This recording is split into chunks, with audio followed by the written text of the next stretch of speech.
Welcome back, everybody. We got a lot of things going on. I have buckets and little tabs on the side of the tables. If you guys would just write your name on there and tear it off and drop it in the bucket. I'm going to do 2 drawings at the end of service, so if you dip out, you can't win. You have to be present to win the gift.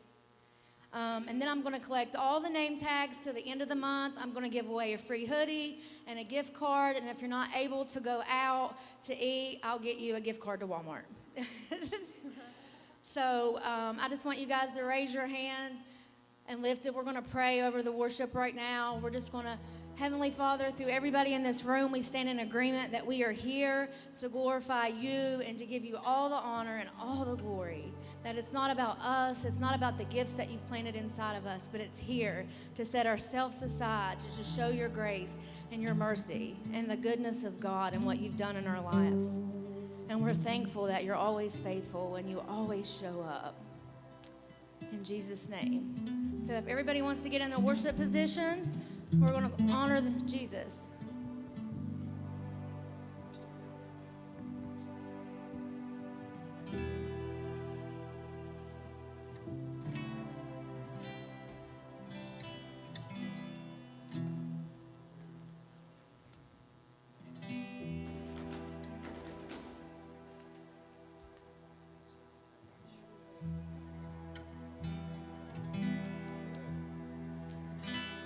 Called me out upon the waters, the great unknown,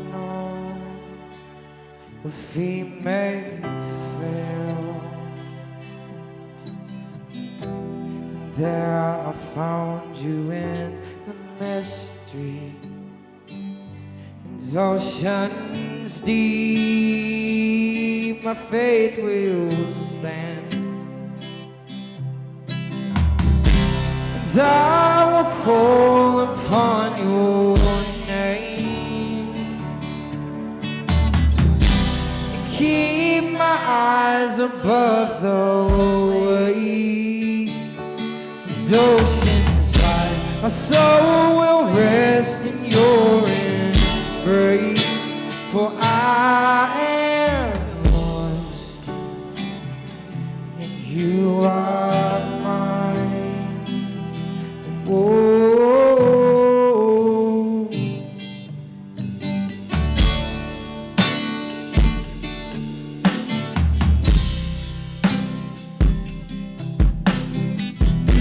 Your grace abounds in deepest waters.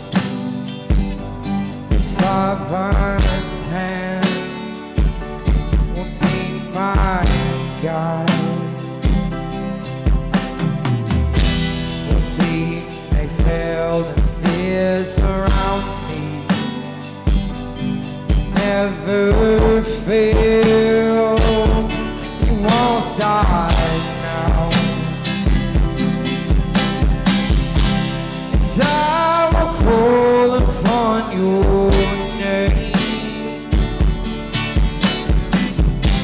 and keep my eyes above the waves and oceans. My soul will rest in your embrace, for I am yours. You are mine. Oh.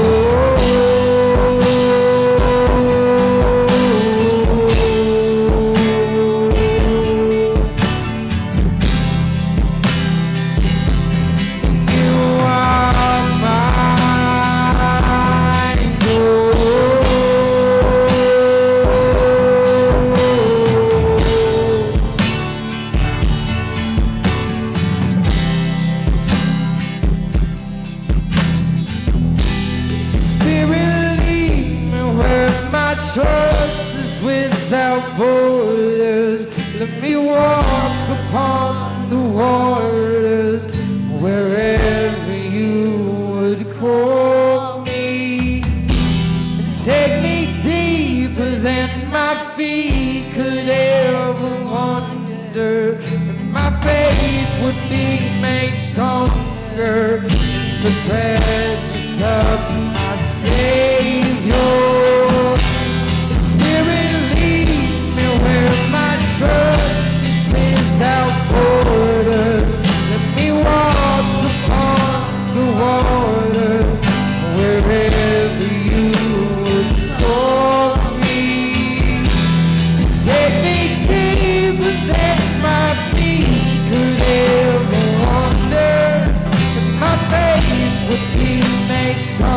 stronger in the presence of my Savior.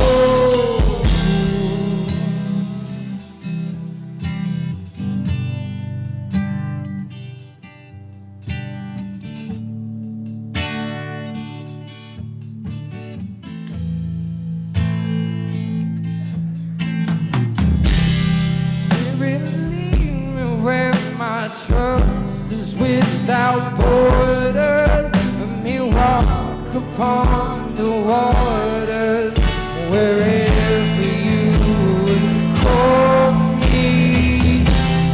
Take me deeper than my feet could ever wander, and my faith would be made stronger in the presence of my Savior. Spirit, lead me where my trust is without borders. Let me walk upon the waters wherever you would call me. Take me deeper than my feet could ever wander, and my faith would be made stronger in the presence of my Savior.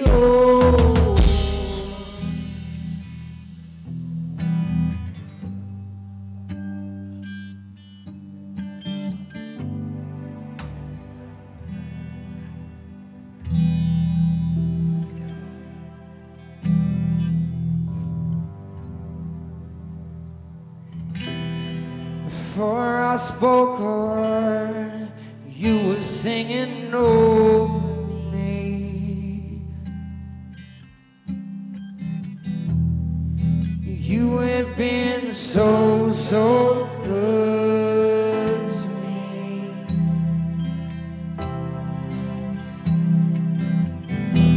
Before I took a breath, you breathed your life in me.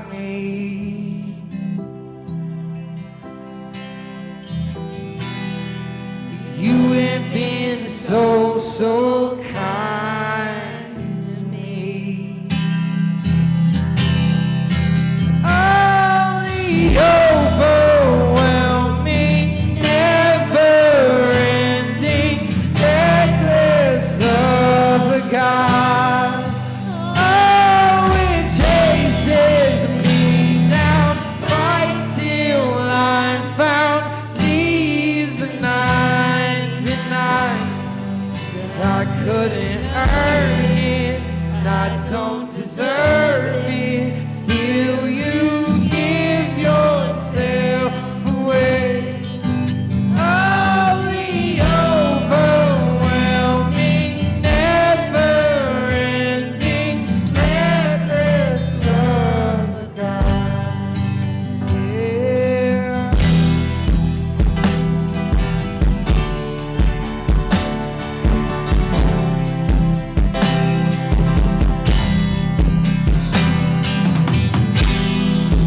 I was hopeful, still your love fall for me.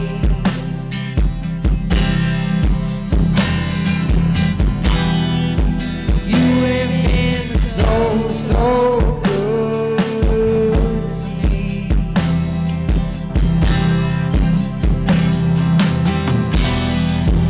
I felt no worth, but you paid it all for me.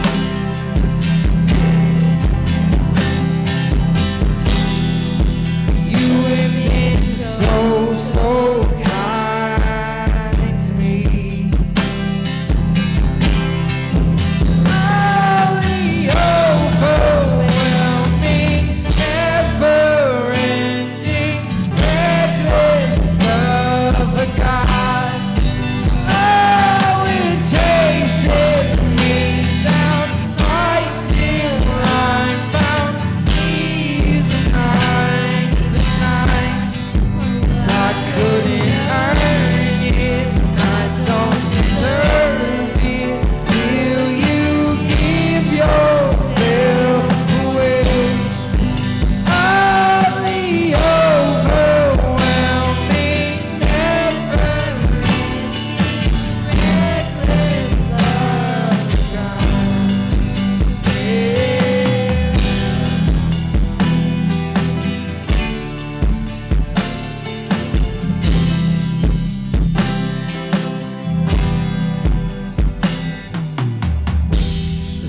shadow you won't light up, mountain you won't climb up, coming after me.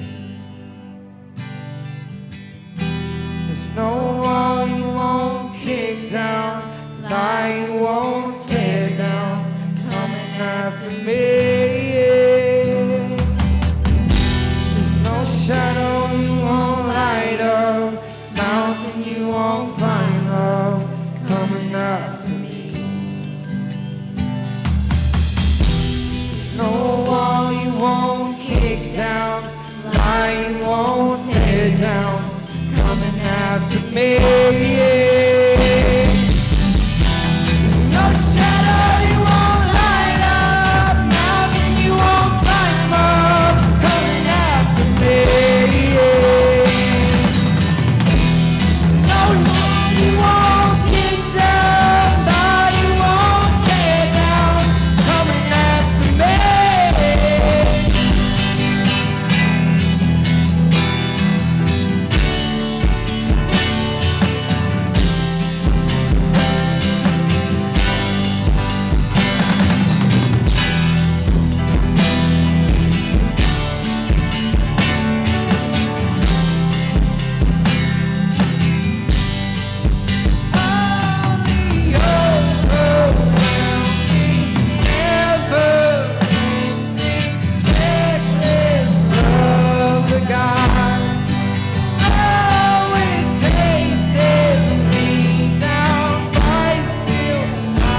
shadow you won't light up, mountain you won't climb up, coming after me.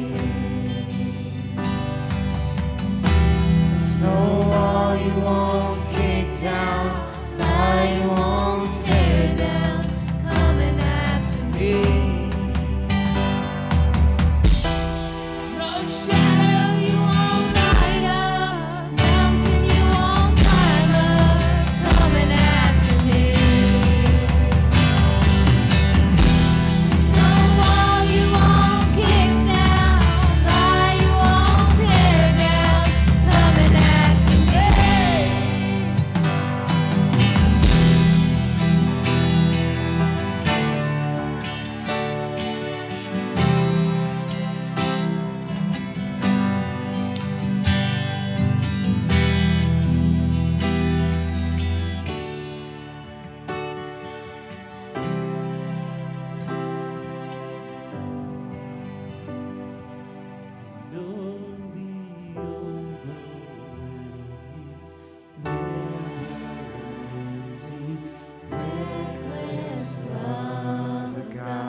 fire.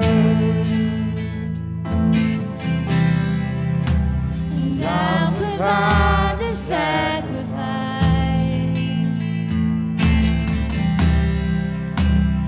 You provide the Spirit. And I will open up inside. You provide the fire.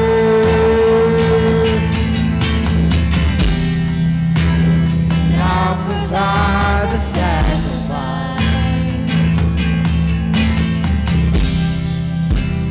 You provide the Spirit.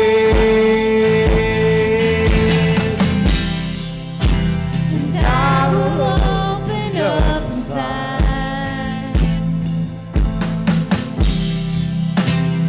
Fill me up, God.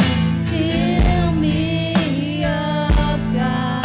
Fill me up, God. Fill me up. Fill me up, God. Fill me up, God.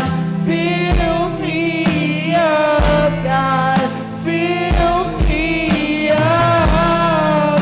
Fill me up. Oh.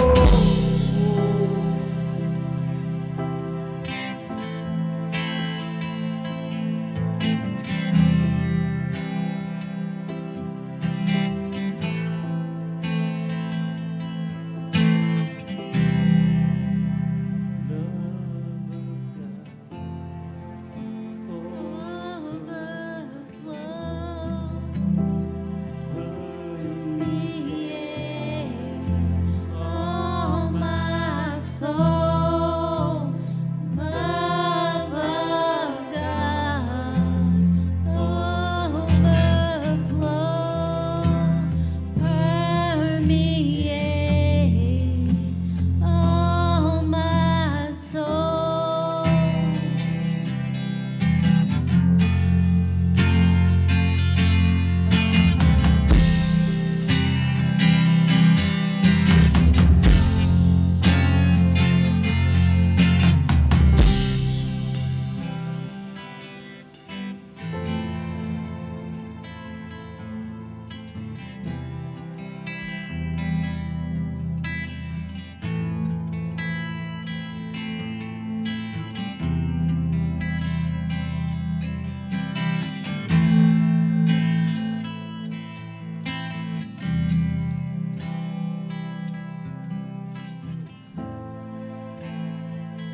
I'm just so grateful for the opportunity to do what we're doing here in Beckley.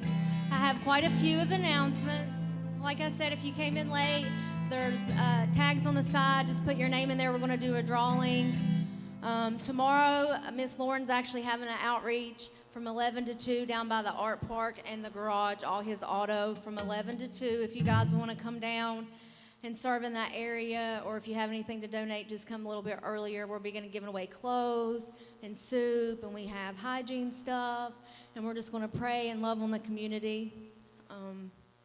I still have sign-up sheets if you guys want to worship or do security or run the media. My husband would love to have a helper. If you guys would like to serve in that area, just sign your name up on the sign-up sheet, and we'll get through that. So tonight we have 2 amazing testimonies, complete transformations of where they were and what God's doing in their life. So I want everybody to give Rich Pennell a big hand and make him feel welcome.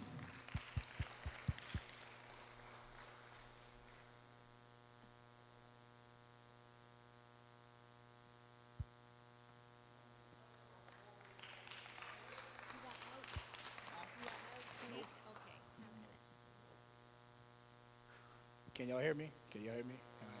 I'd like to say my name is Rich, 44, from Columbus, Ohio. You know, we all have our story to tell. Some of it's the same. Well, most of it's all the same. It's just we grew up in different parts, different neighborhoods, and different states and everything. Well, I grew up basically really in the hood of Columbus. You know, in one whole year, I lost 3 family members.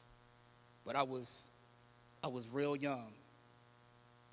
It's things that happen at a young age that most people really shouldn't remember. I was 8 years old. My father was in the Air Force. I remember him taking me to the Army base, playing on the tanks and everything, him my little fatigue and everything, just like father, like son. So one evening, me, my mom, my 2 little brothers, they were just a year old and was just born, and my aunt. My mom got a phone call from my uncle saying that my dad had a heart attack. I was only 8 years old. I remember this like it just happened. And when they took us to the funeral, when they was they did the little salute and everything, and they was putting my father in a grave. I sat there for a minute, and then as they started lowering the casket, I ran, tried to stop it. It's like I shouldn't remember that being 8 years old when I'm 44 now. That was one episode.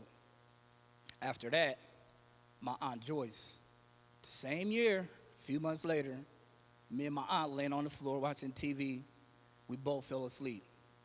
I woke up, tried to wake her up, I had to use the bathroom. She wouldn't wake up. I'm shaking her, telling Aunt Joyce, wake up, wake up. She never woke up. So I ran upstairs, told my mom. She didn't believe me. So, because I was always playing tricks on everybody in the family, so she didn't believe me. I ran to my Aunt Tony's room, told her. She ran downstairs. My Aunt Joyce died with me right to her arms when I was a kid. That's the second. The third was my grandmother. The only funeral I went to was my dad's. After that, they wouldn't let me go to no funerals in my family because how I acted with my dad. So years went by. I grew up in the church. Baptist, got baptized. But like they said, when you're young, it really don't count. It really don't matter because you had to do it. So when I turned 12 years old, my mom, she told me, she said, "Little Richard, if you don't want to go to church no more, you don't have to go." You can't tell a 12-year-old boy, you don't have to go to church no more if you don't want to. But she gave me one stipulation. She said, since you don't want to go to church, you're going to have to watch your little brothers until I get out of church. I was like, man, all right. So watch my little brothers. My grandfather, I know y'all know what a wino is. They don't drink nothing but wine. They don't drink no liquor, no beer. I started drinking wine when I was 12. My grandfather, he would have fifths of Thunderbird, White Hours Rose, and Mad Dog in the refrigerator. He wasn't buying 1/5 or 2/5. He had about like 4 or 5 fifths. And in the refrigerator, he would have a half of one. I wouldn't touch it. Because in my mind, I'm like, if I touch this, he going to know what's gone. So I would leave the half of fifth there and take a whole one, sneak in the garage, and drink it. Whew. Man, being 12 years old, drinking the fifth of Thunderbird will do something to you. So I'm stomach all hurting. Told my mom one day, I said, "Mom, my stomach hurts." She's like, "Boy, why your eyes?" I said, "Mom, I'm sick." "Boy, go lay down." She gave me some cold medicine, and I went in the room. Cold medicine and Thunderbird don't mix. 12 years old, I was out, gone. From that day on, I was still everything he had. His Thunderbird, Mad Dog. Then after that, it led to smoking cigarettes, stealing from my mom. She knew it. She made me eat 2 whole cigarettes one day. That didn't stop me. It made me smoke more, made me drink more. So 13 years old, I caught my first charge. I was in the 6th grade. I don't know, Miss Lloyd, I don't know if you remember, you ever heard of Crestview Middle School? That's the school I went to, 6th grade. That's when I start. I told George I was going to leave this out, but George told me not to leave it out. He said, be real about everything that you say because it was you and it happened. 13 years old, I started gangbanging. Hanging with all the old heads in the neighborhood, seeing that they was gangbanging. I liked the little brotherhood that they had, so me and my best friend Urias, we got blessed in, so I'm like, okay, I like this. So I started drinking more, smoking more cigarettes. My mom, she would smoke weed.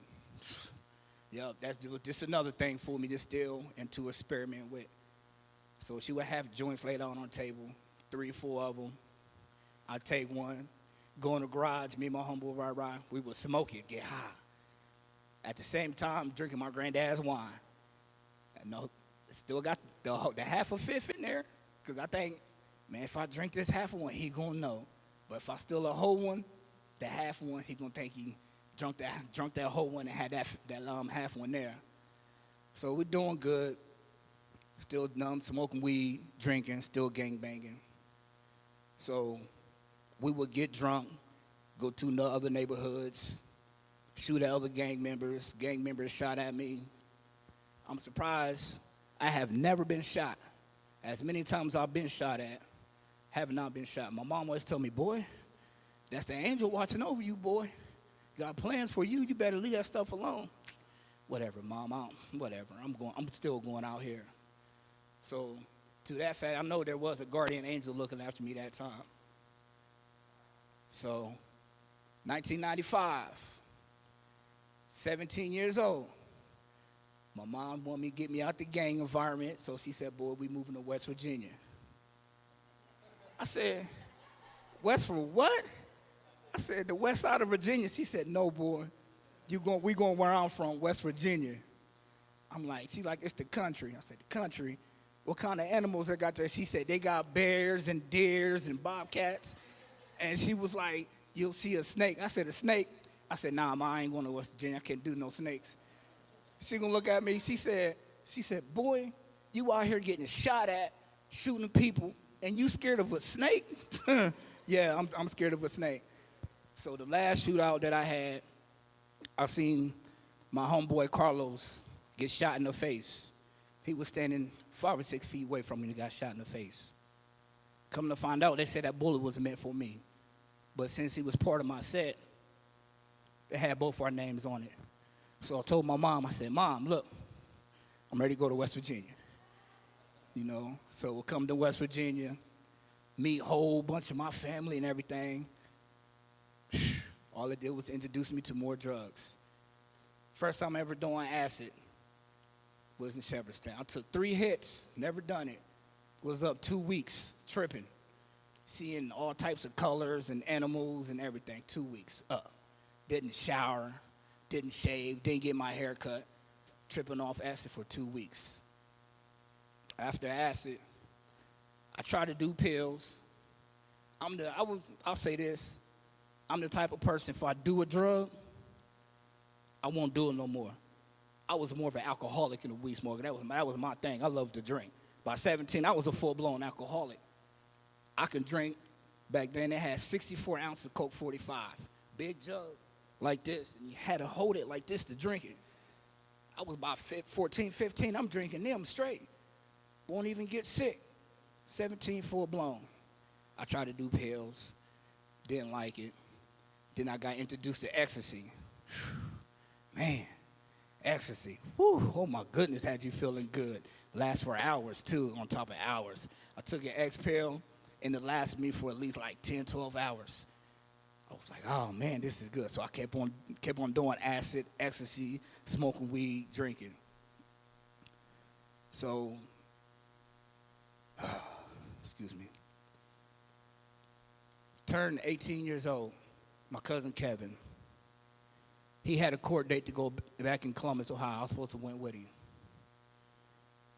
I was 10 minutes late to go back. Because of me, I want to be ripping around the streets, sell dope, get drunk, get high.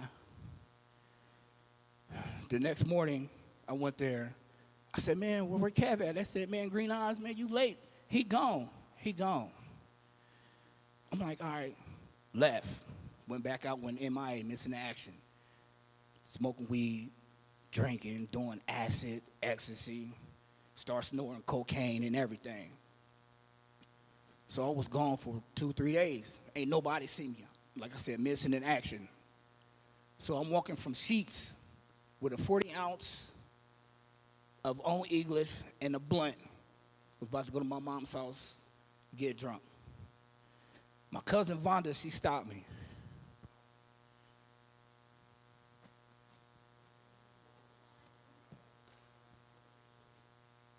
She picked me up on the side of the road and said, "Little Richard, where you been? We've been looking all over for you. We thought you done something to yourself." I'm looking at him like, "Man, what you mean, done something to myself? What you talking about, Vonda, man? Stop tripping." She said, "Oh, you don't know? You ain't heard?" I said, "Heard what?" She said, "Your cousin Kevin got murdered."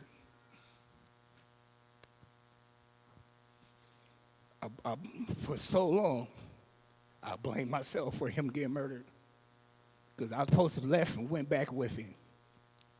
And I said, if I was there who shot at him, I would have shot at them. I blamed myself for so long for him getting murdered. That's when my life went dark. We all have dark times. Some people's times is just darker and it lasts longer. Mine's lasted a whole year, 1 full year. I had so much hate inside, so much rage, but it wasn't for nobody. I hated myself. I had so much rage inside of me for what I done, what I blamed myself for. Many times before I even got high, before I got drunk, I said to myself, look what you did. You want to be out here partying, want to get drunk, want to chase girls. You got your cousin murdered. You got your cousin killed because you didn't show up. So I started doing coke more, start drinking more, start doing PCP. All that wrapped inside with all the rage and the hate that I had. My hate, it radiated from me, and it put so many people away from me that cared for me, that never done nothing to me. It just, they felt it. And some people said they didn't want to be around me because I changed. It ain't know why. To this day, only one person in my family knew what I did, which is my aunt, which is my cousin's mom. So I couldn't take it. I couldn't take it no more. So one day, I'm sitting in the car, sober. Haven't had nothing to drink for 2 days, sober. Ain't had no drugs, sober. But in my mind, you know what, man? I know my family hate me, so you know what I'm going to do? I'm going to kill myself.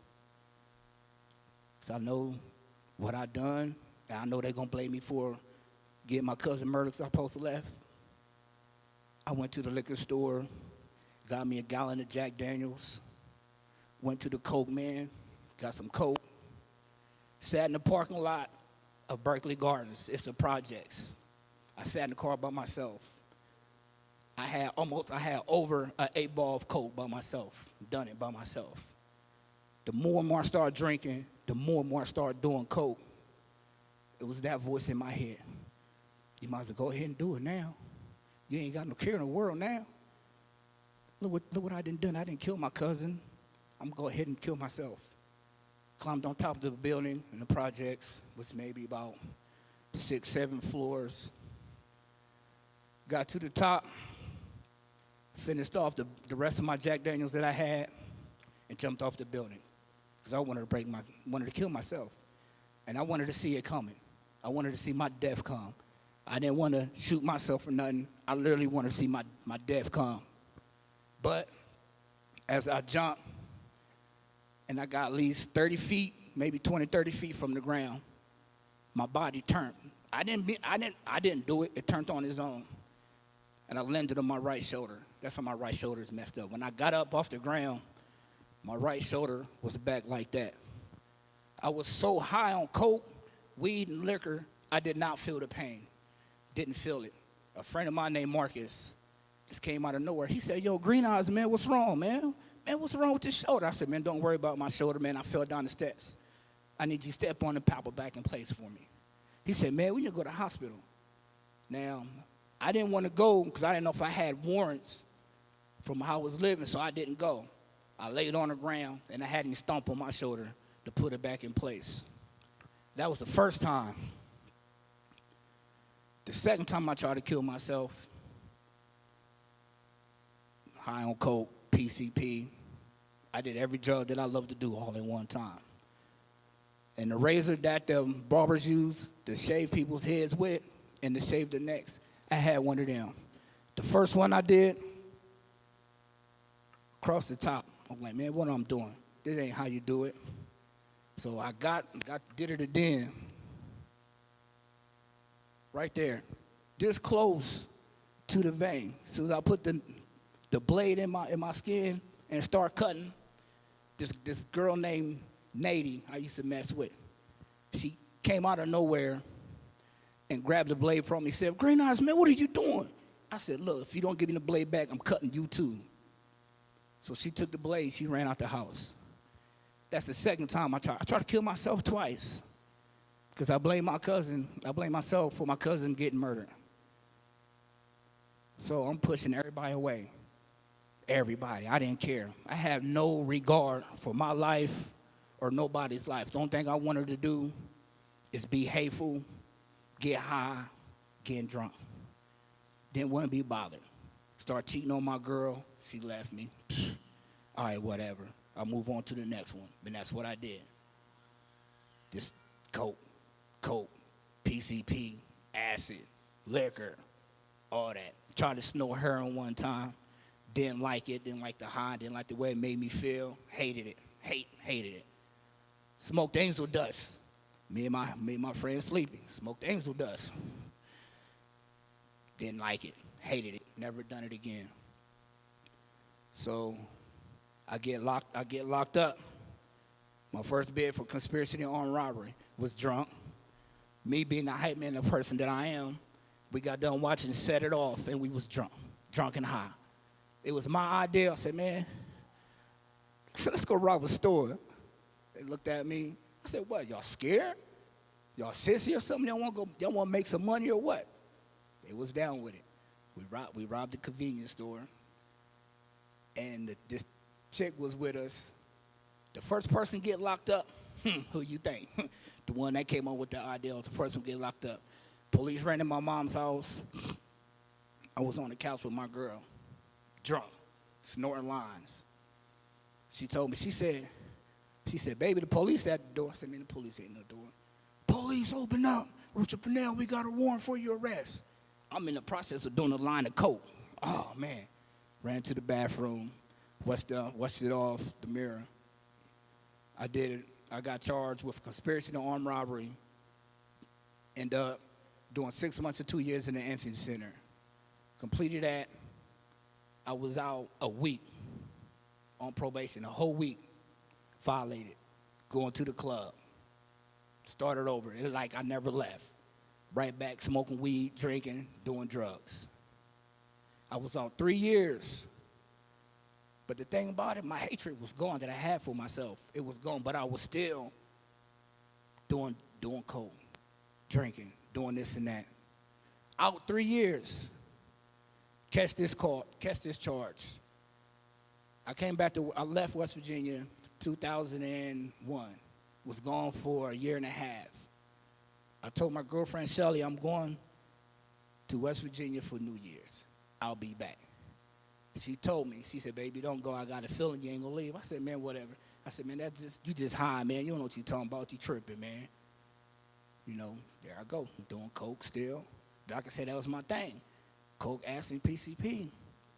So we just getting coked up, me and her, and I'm wired. She didn't think I was going to leave.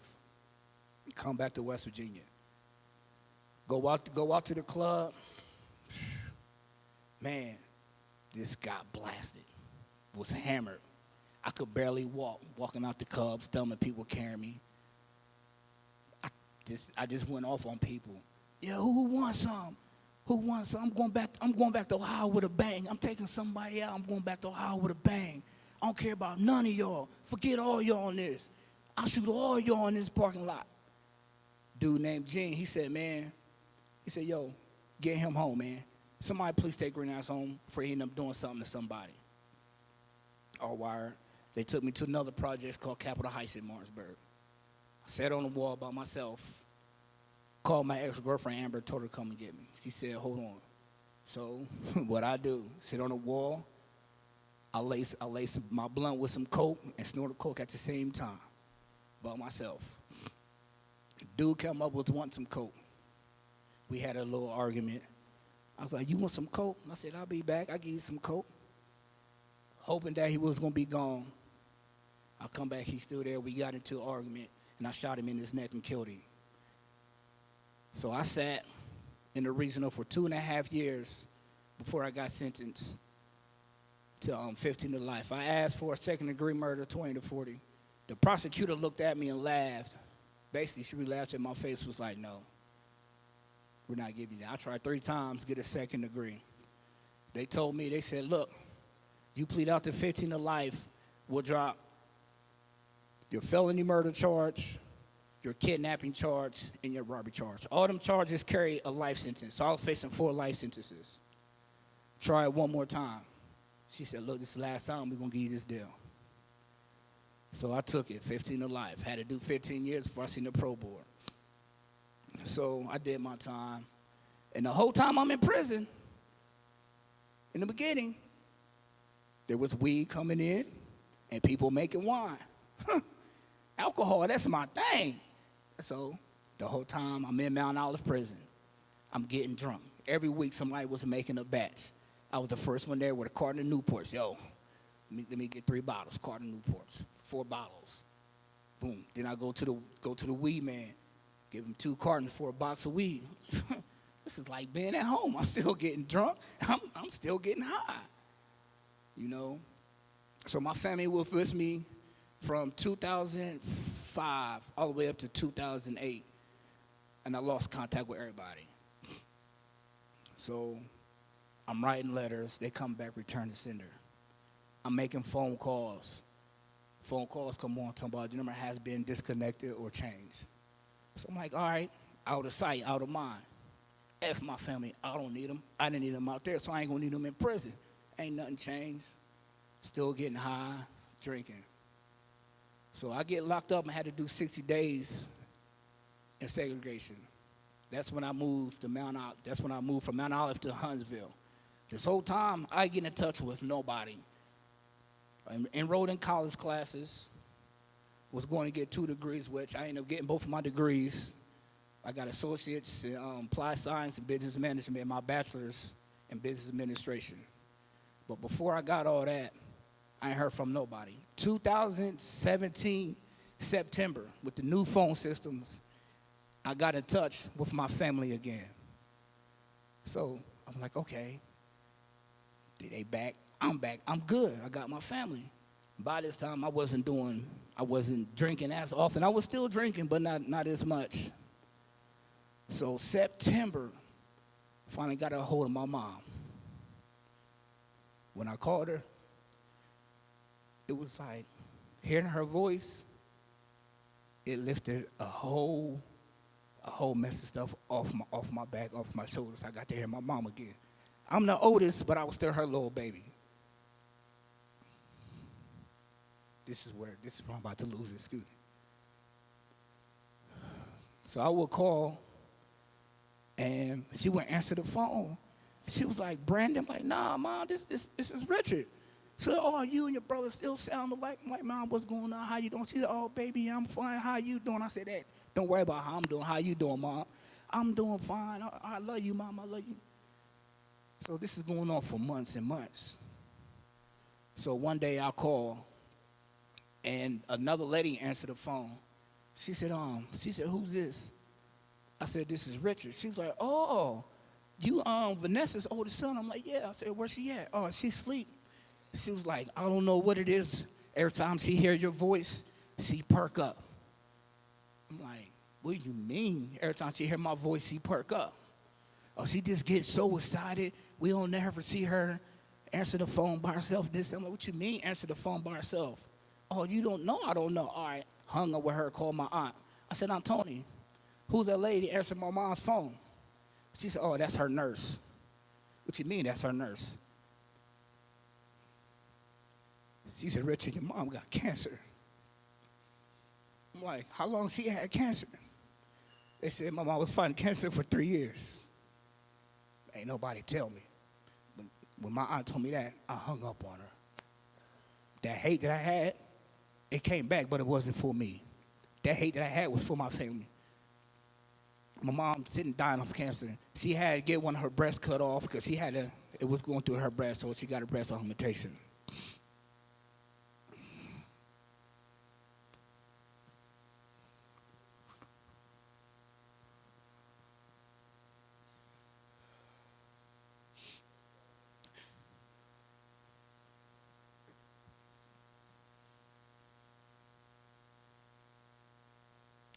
So they said that every time I called, she usually can't hold the phone up by herself. And when she would talk, they couldn't understand her. But every time I called, she would light up. She had enough strength to hold up the phone herself to talk to me. And she was talking clear. They said they could understand every word she was saying to me. I told my mom about me getting my college degrees. She said, "Oh, you doing good?" She said, "You sound like you grown up." I said, "Mom, I had to grow up." So we talking September, October, November. She doing good. About the middle of October, beginning of November, my mom, she told me. She said, "Richard, I'm getting tired." She said, "I'm tired." I said, "Mom, I know. Just go ahead. I'm going to hang up now so you can go ahead and get some rest." I will call her. I try to call her at least 3 or 4 times a day because I knew what was going to happen. November 14th, we're talking. I said, "Mom, when I get home, I'm going to take care of my family, take care of my little brothers and my nieces and my nephews." She said, "Baby, I know.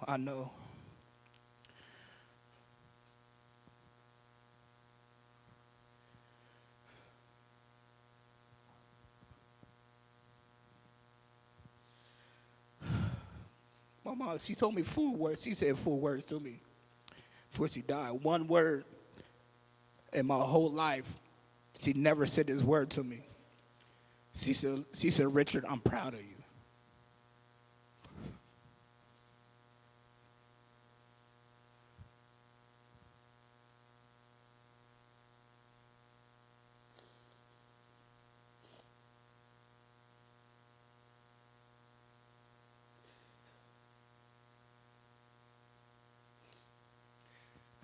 She had never told me she was proud of me. That just made me feel so good. Never said that. So I never prayed for nothing in my life, but I prayed to see my mom one more time before she died. November 19th, I get a call. The chaplain called down to the dorm for me to come up. November 19th, my mom passed. Ever since then, I said there was no God. I asked God for one thing, never prayed to him, asked him for one thing, and that one thing I asked him was to see my mom again before she died, and it didn't happen. She died 2 months before I seen the pro board for the first time.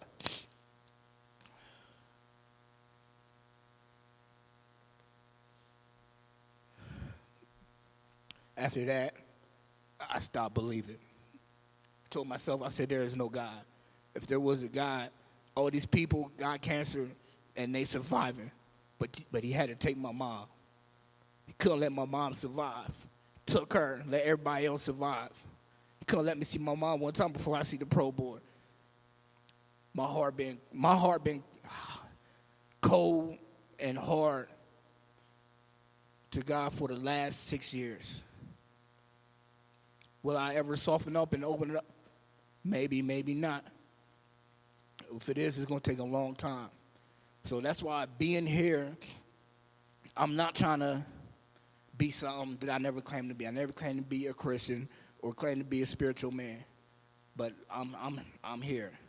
I guess that's the start, I guess. I got TJ. It's my dog. I've been knowing him for a year. I told him and Clayton about me doing this. And what good friends do. Yo, you should do it, yo. You should do it. It'll make you feel better. You should do it. I was like, I don't know, man. He said, man, look, TJ. I said, look, I don't know. He said, man, just do it. It might make you feel better. That night, I could not sleep. I stayed up tossing and turning. Going through my mind, it's like, man, should I do this? should I tell people this? Should I tell people why I closed my heart and made it hard to God? I could not sleep, tossing and turning, tossing and turning. I'm looking at the ceiling. You can't see in the rooms, but I'm looking at the ceiling. It's so dark. All I see is darkness. But I've been out of prison, not even a month. I've been out, 3 weeks, 3.5 weeks after doing 20 years.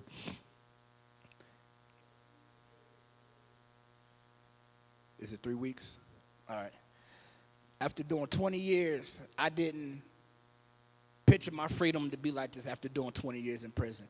I thought I was going to be out working, driving around, find me a wife. That's what I thought my time was going to be. I did not think I was going to be here. You know? But I'm on the fences about leaving or staying. TJ, T, and George and them, they keep telling me, man, won't you stay? Ride it out, man. You're here for a reason. You're here for a purpose, man. And it's just that in my heart, I know everybody say that God loved them, but me, I still don't think he do, because he let my mom die. He took my mom from me. So she wasn't alive to see me graduate and getting both of my degrees. So that's, like I said, would I soften up and start believing again? I don't know. Only time will tell. If I do, you know what I'm saying, if I do. On the outside, I may seem like this hardcore person. I still have my days, I still have my moments. But once people get to know me, I'm not a bad dude. It's just, thank you. I just got my issues. And my whole time in prison, I was still doing my gangbanging thing. I never actually gave up on it. Before I left from prison, I told George I was gonna leave it out, but he said, no, keep it real. Tell your story. It's your story. Tell it. Left from prison. I was the second in command in the gang I'm in. Second higher up. So basically, I was called OG. You know, everybody called me Green Eyes, which was my street name, my gang name. And to hear people call me Richard or Rich is crazy. Because in prison, the whole 20 years, I had the warden, I had sergeants, lieutenants, captains, corporals, staff members. Everybody called me Green Eyes. It was not one person that worked in prison that did not call me Green Eyes. The new people come in and like, Pernell, this and that. I'm like, yeah, I'm Pernell. But after they got to know me, they start calling me Green Eyes. So it's hard for all of us. Can nobody say that we had it easy? I definitely didn't have it easy. You know, I started gang banging and drinking and getting high at the age of 13. From 13 all the way up until I caught this murder charge. And even though I was still in prison, I was still getting high and drinking. And before I left from prison this time, we had this saying, if you ain't sliving, you ain't living. So boxing would come in and people would buy it. So, I mean, hey, going away, President. So, I mean, that's it. Hope I didn't take up too much time. And I'll figure I'll let everybody know. So, thank you. Stand right here just a second. I have a word for him. Is that okay? I have a word for you. I try to be obedient when God gives me a word, and I kept sitting there, and for about the last 5 minutes, I'm like, okay, God, I'm going to do this. When your mother told you that she was proud of you, I'm a mama of 2, a boy and a girl. And let me tell you something. She is proud of you, but she will continue, even in heaven, to be proud of you. I do things to this day to make my dad proud. My dad's been gone for 8 years. So the word that I have for you is stay strong. Be forgiving. I just went to a funeral yesterday of a family member that had cancer. I have another family member who has cancer. We don't know why God heals some on this side and God heals some on the other side. She was suffering, so God took her home. And even though you didn't get to see her again, you got to hear those words that some people never get to hear. I am proud of you, son. So that's something you need to stand on. I don't know you from Adam. I go to this church, and evidently you're with Life Changers, and I will see you time to time, and I'm going to be praying for you because you've got to let that hurt go. You've got to be forgiving because your mom forgave you. God is a forgiving God, and I can't even imagine. I could close my eyes and see your mama on her knees praying for you. I hear these stories about grandmas praying for their grandchildren, mamas praying for their children, and sometimes it takes years, even when those people are gone, dead and gone, for them to rise up. So you're here. You're in a place where you can rise up. You can't make your mama any prouder. Us mamas have a special heart with God. I think mamas have so that proudness that she had for you, she will always have for you. But you need to stand strong and make her even prouder because you need to be proud of yourself. Amen.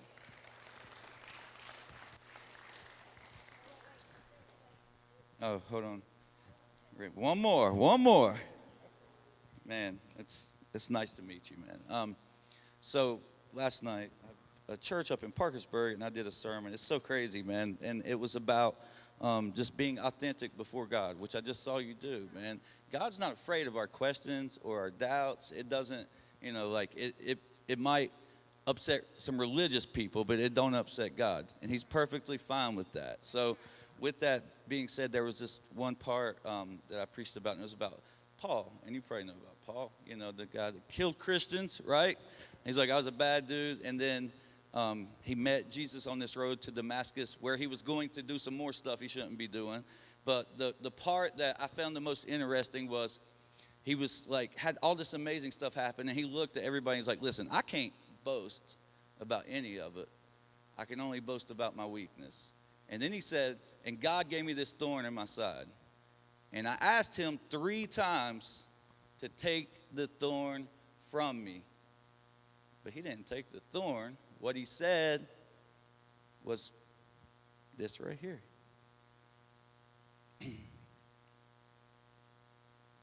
He said, 3 different times, I begged the Lord to take it away. Each time he said, my grace is all you need. My power works best in what? Strength? Weakness. So now I'm glad to boast about my weaknesses so that the power of Christ can work through me. That's why I take pleasure in my weaknesses and in the insults, hardships, persecutions, and troubles that I suffer for Christ. For when I am weak, then I'm strong. But see, this is the greatest part right here. The point on it was the underlined thing. Right here, just read it, because I feel like there's power in what we say. That underlined part right there. Right here. Yep. If you never show your weakness, you will never see his strength. And it's so good, man. And so I believe with everything inside of me that, God is doing a work in your heart. You can obviously see it, man. And I know sometimes we feel like we're far away from him. And I also know it's crazy. In 3 days, it'll make 10 years since I lost my sister. Right over here at the Green Bank Motel, I almost died myself. But she passed away from a drug overdose. And I had the hardest time dealing with that, man. It made me go so much deeper because I didn't know how to deal with it. Because I just, let it fester. It took me so much deeper into places I should have never went to, man, where I almost died. And then So I'm so thankful that your mother got to say to you that she was proud. And I believe with everything inside of me that that's the same thing that the Father is saying to you right now too, man. That he's proud because you're bold enough to bring your weaknesses before him. You know the people that don't find healing? It's the ones who come in and say, I'm strong. I don't need a thing. I'm hardened. You know, like that's the people that never find it. But the people that can just be transparent before God are the ones that find his strength. And so I believe with everything inside of me, it was so crazy, man. The whole point of the sermon was about just us being authentic and not having to be fake and not having to act like we're something we're not and not having to put on a show for people or perform for people just because we're in a church. If we can't be safe here and being who we are, then, man, we done missed it when it comes to church. So I believe that you are right where you need to be. And I don't mean just geographical location. I'm talking about even in your questions and your pursuit, and even your doubts are leading you to a place that's going to bring such great revelation later. And this is one thing I know, man.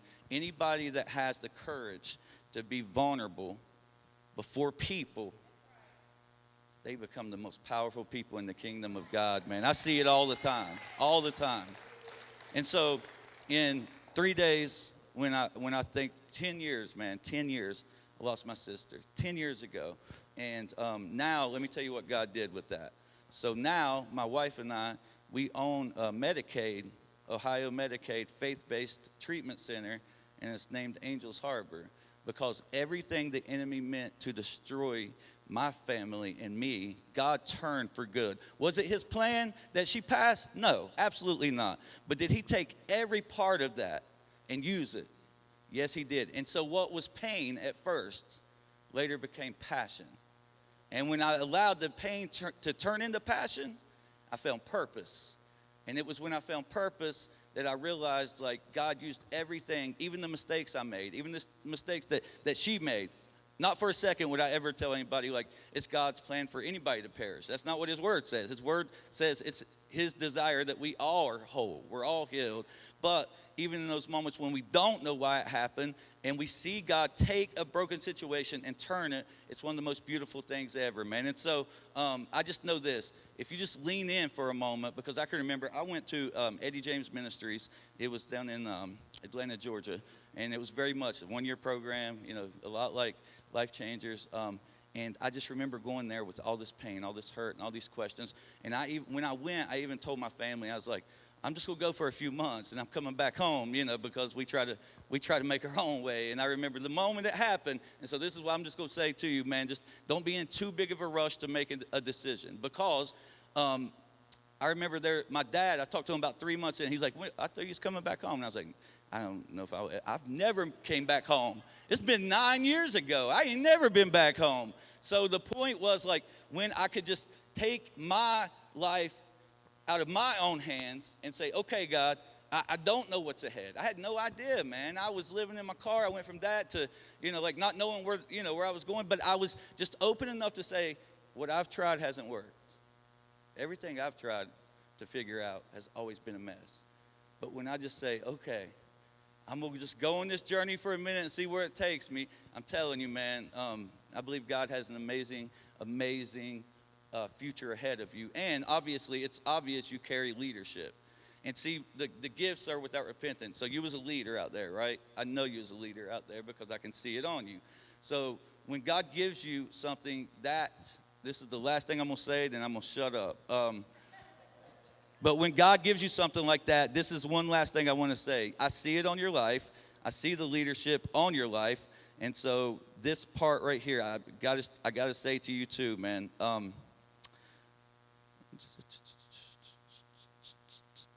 That's what you do when you're awkwardly trying to find it.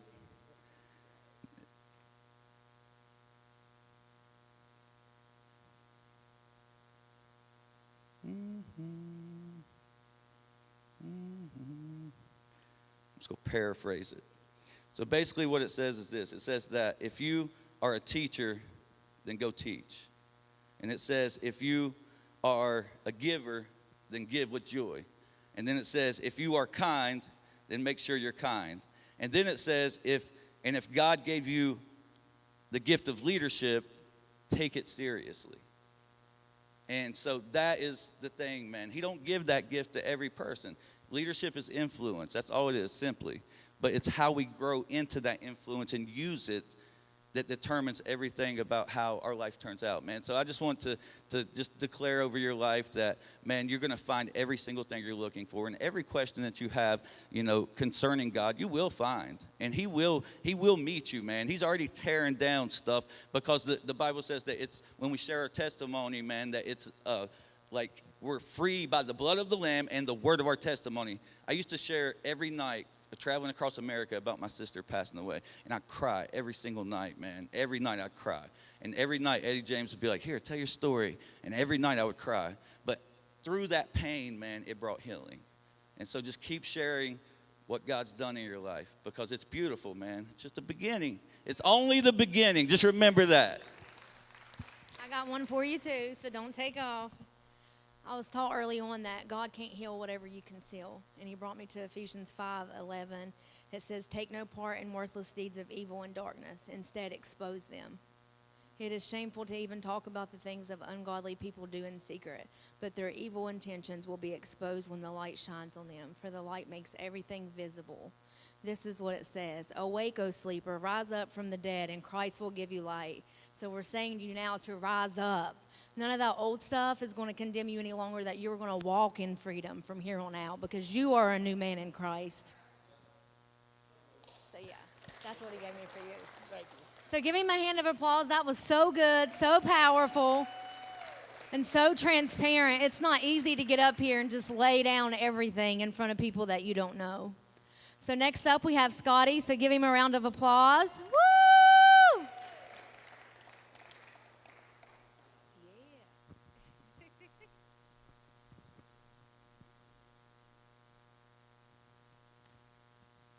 I think when I first came here, I was prepared to give a... Okay, Michael Akers.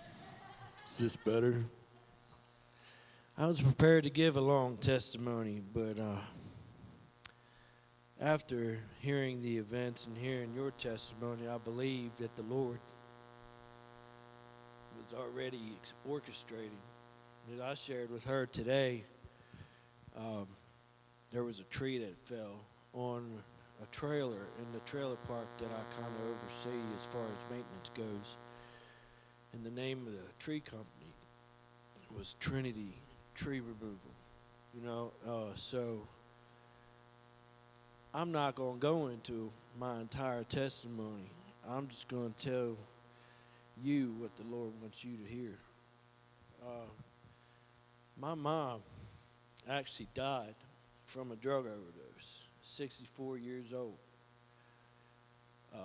I had a big, and Brandon can tell you, I had a big problem with forgiveness, because he's a big part of the reason why I am where I am today. He's one of the people that the Lord placed in my life to change me. I had a big problem with forgiveness, and it was the fact that I wasn't willing to forgive myself because I felt like I could save my mom. I felt like I give up on her and everybody else gave up on her. Now with that, I was here for 8 months in 2016, and I figured I had it all figured out. There were certain parts of me that I withheld from the Lord. I didn't allow him in every part of my life. So I decided I had it all figured out, and I went back out into the world for a little over a year. I caught 2 more DUIs without a license. The second one, I caught 7 charges along with that DUI. So I knew that I needed to do something. So previous contacts from Life Changers, I decided I needed to call them and just be straight. And Ben McKay, he said, Scotty, it sounds like you need to come back home. And again, I keep hearing it. This is what the Lord has sent me here to tell you. I hadn't gone to court yet. So 4 months into the program, I went to court. But where we traveled, we went right by where I grew up camping in the hills of West Virginia with my mom. And I went to court. The lady's like, well, I'm going to let you go back and finish the program. You come back after you graduate. So on the way back, we went down this road, and I started asking the Lord, because we went right by this driveway where I'd camped at, and I started asking the Lord, man, what are you trying to tell me? He said, I'm taking you back to your childhood. So long story short, we go back, we go fundraising, and then my mom's wish was to be cremated and spread in the Shenandoah River where we camped at growing up, you know. So random route, the GPS took us back in a completely different way than when we went. So that's automatically, we're thinking that was my mom, me and John Poland. And then maybe a month or two later, we was fundraising, and we was on our way to a fundraiser. I'm sitting in the back of the van, old Dodge Caravan, and we go over this bridge. You know, it was the very bridge where we spread my mom's ashes. So she was already at work. The Lord was working through such a miserable thing, you know. I give my mom's death a lot of credit for where I stand today, you know, because the Lord used something so tragic to bring my sister to a Life Changers table, you know, and it's a long story. Audie Ellis prayed for her, and then a year and a half later, I showed up after that prayer, you know, and that's how God works. We can't even understand it, you know. There's no way that we can understand it, but there's one explanation, and it's Him, you know. So I went, and we went fundraising, and went over that bridge, and I saw where we spread my mom's ashes and stuff, and I just started feeling a certain way, you know. Mind you, my mom's overdose is what led my sister to this table, Life Changers Outreach table in California, Maryland. My sister got this little piece of paper, you know, and this is the part where I believe that the Lord wants you to hear. She got this little piece of paper, man, and she held on to it, went home, put it on her nightstand, and then 2 weeks later went to throw it away, and something said, you're going to need that. A year and a half later, I was in the hospital from cutting my wrists, and my mom's death, which led my sister to that table and got that piece of paper, she gave it to me. And initially, that's where I am today, you know, but it don't stop there, you know. I always felt like there was something missing, and again, you've already stated that you was from West Virginia. You know, your family was from West Virginia. So I always knew or felt like there was something that I was missing. You know, I knew that if there was only one person that could answer, and it was my aunt. And this was 5 years before this thought. You know, the last conversation me and my aunt had was, I surely hope you're doing something with yourself, Scotty, in 5 years. And it just so happened it was 5 years, almost to the day. You know, and I said, Auntie, I said, isn't it kind of ironic that I've graduated a year-long program, and I work for him. I've been working for him for 2 years. 5 years ago, you was telling me you surely hoped I did something with myself, but that's not the reason why I was messaging you. The reason why I was messaging you was because I wanted to know where my mom was, and I knew she was from West Virginia. And that's when the lady told my aunt, you know, told me, your mom's from Mount Hope. And I just started bawling because I had the clearest revelation. But this is the thing. It was all her. You know, God was using her and her passing to get to me because that was the only way I was ever going to make it. You know, so me and this dude, Adam Oney, was riding down the road and we was talking. And my mom's maiden name is Duckworth, right? There's a Greg Duckworth or something that's a commissioner or something like that around here. So as we're going down the road and we're talking about it, we look up in this front yard and there's a Greg Duckworth sign. She was all over it, man. And what the Lord wants you to know is that if you truly believe in Him, you will see your mom again. You know, and you will be in heaven holding her hand in hand, man, rejoicing with her and dancing with her, brother. You know, it's hard to even understand why things happen the way they do, man. I would have never even have thought that my mom's death could have brought me to where I am today, but that's really the gist of it. You know, my wife went through the same program.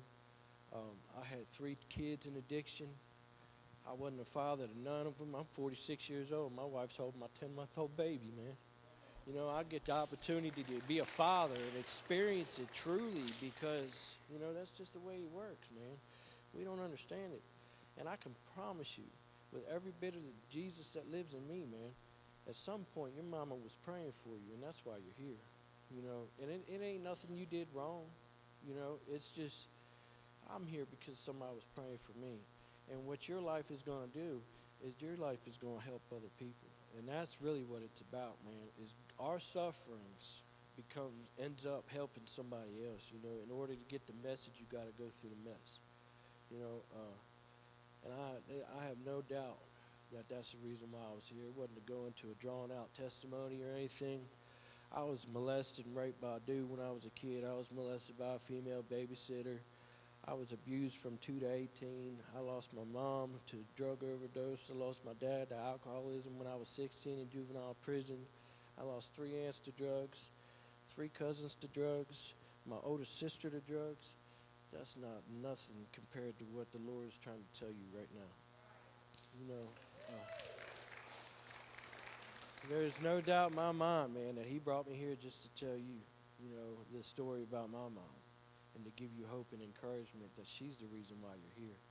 And if you really want to make her even prouder than what she already is, stick it out. Let the Lord work in your life. And, man, listen, the blessings keep coming. Once you step out in faith and you submit yourself to him, they just keep coming. I ain't had a license since 2013. Not only do I have a license, but I also have a truck. You know, I ain't caught a charge, and I was used to catching charges, you know, but I ain't caught a charge in over 5 years. You know, me and my wife bought a place. I got a really good job, you know, and I get to talk to people and testify. Not even through life changes. Out there on the streets, I still tell people about Jesus and what he's done in my life, almost every day. You know, and there ain't no greater high than telling somebody about the Most High. You know, and he wants you to know, man, he's tugging, you know, and your life is going to change so many people, man. And it don't matter how old you are and what you've been through, you know. It does actually matter what you've been through, but you can reach a lot of more people than I can, you know, because of the stories you've been through, you know. The testimony about being in prison. I never shot nobody. I never killed nobody. You know, and that's an example of the opportunity to be able to reach different people. You know, like I can reach somebody you can't. You can reach somebody I can't. You know, it starts with you. I don't know what else to say now. But I really do believe, man, I really do believe he brought me here for you. You know, and he wants you to know, man, just trust him. Me and my wife was scared to death to leave Life Changers. We didn't know what was going to happen, but we did. And within 60 days, I had a job, she had a job, we bought a place, found out she was pregnant. You know, actually, it wasn't even within 60 days. It was within 30 days of us leaving. But we both graduated and did the year. You know what I'm saying? Just let him work, man. And all you got to do, and then I'll end with this. If you take that little bit of faith, you know, and you activate it, and you just allow him to see it, you know, once you have that little bit of faith in him, man, just sit back and watch. And that's all I'm going to say. Just sit back and watch the blessings happen. Things will happen in your life that you cannot explain, man. You will have a source of joy that nobody can put out. I'm done.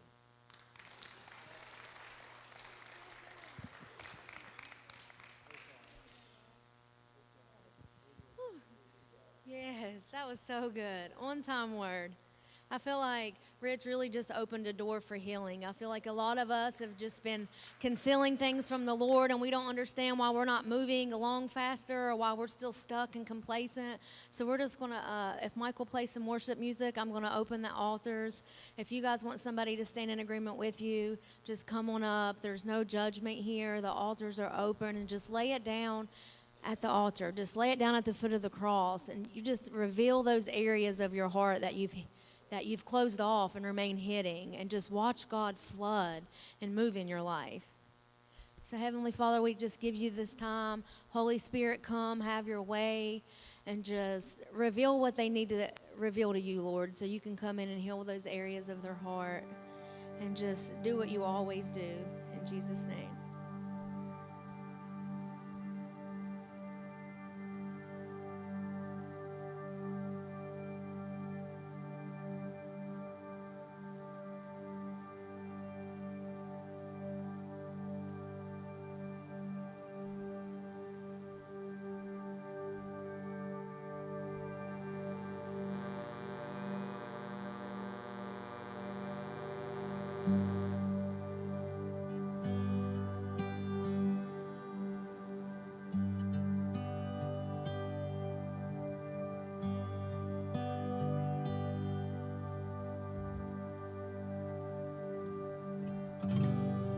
When I look upon your glory,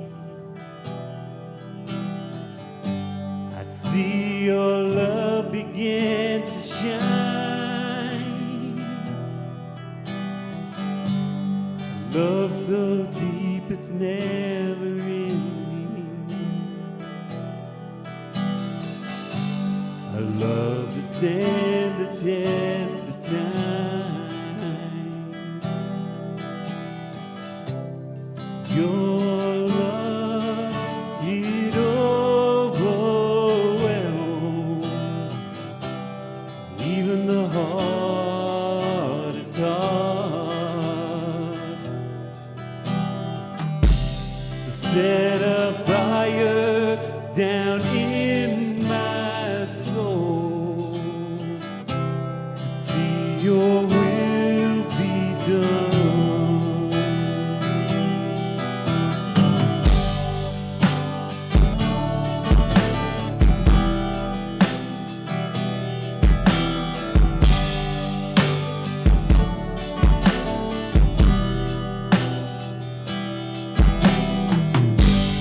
You are good and you are faithful.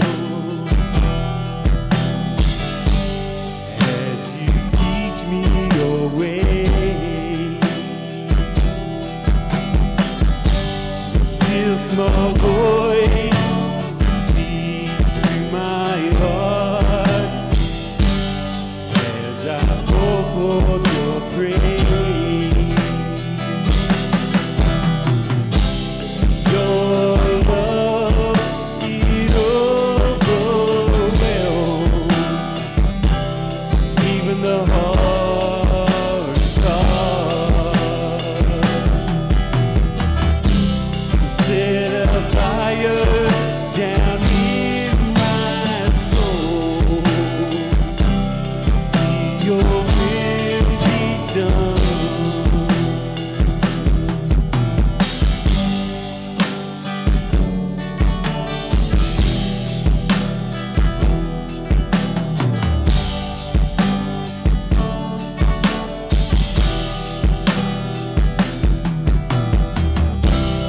Your love, it overwhelms even the hardest heart. Set a fire down in my soul. See your will be done.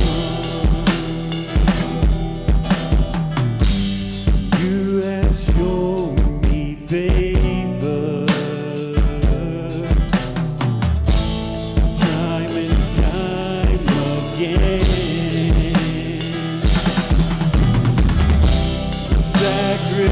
Sacrifice you made for me that day on Calvary. Your love, it overwhelms even the hardest heart.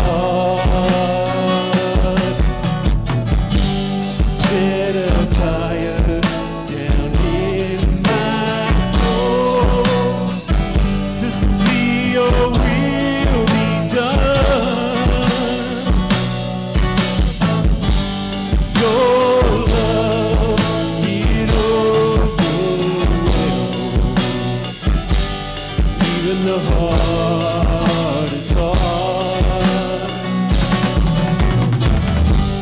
Set a fire in my soul to see your will be done.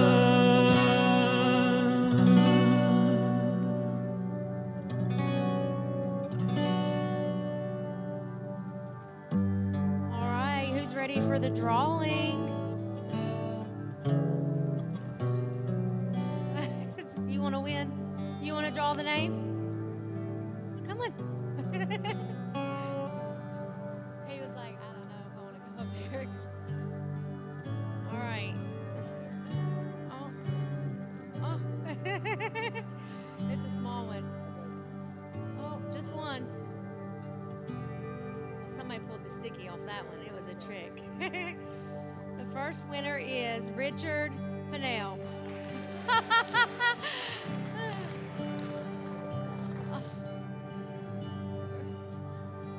Look, the blessings are already pouring out on you. This is just a little journal. No matter how big or how small, write everything down. There's things that God spoke to me in 30 days, 60 days, and I brushed it off because I thought I was losing my mind.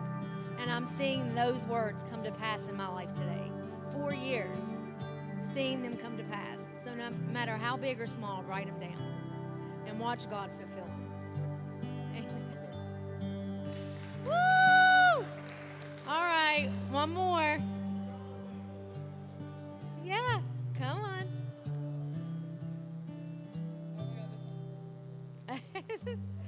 I should have brought scissors. Clayton Smith. Oh, no, I said in the beginning, you can forfeit if you leave. You got to be here to win the gift. But I'm going to put him back in for the big drawing at the end of the month. Elaine Lewis.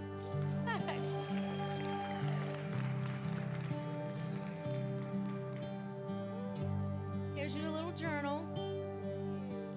You're the winner. All right, I just encourage you guys next week, weather depending, we're going to do Reach the Streets at 5. So I encourage you to bring someone. Don't forget, tomorrow we're doing the outreach down at the All His Auto and the Art Park from 11 to 2. We encourage everybody to show up. If we can show up for the Lord and pour love into the community, that's where the healing comes. So everybody be safe, and I'll see you guys next week.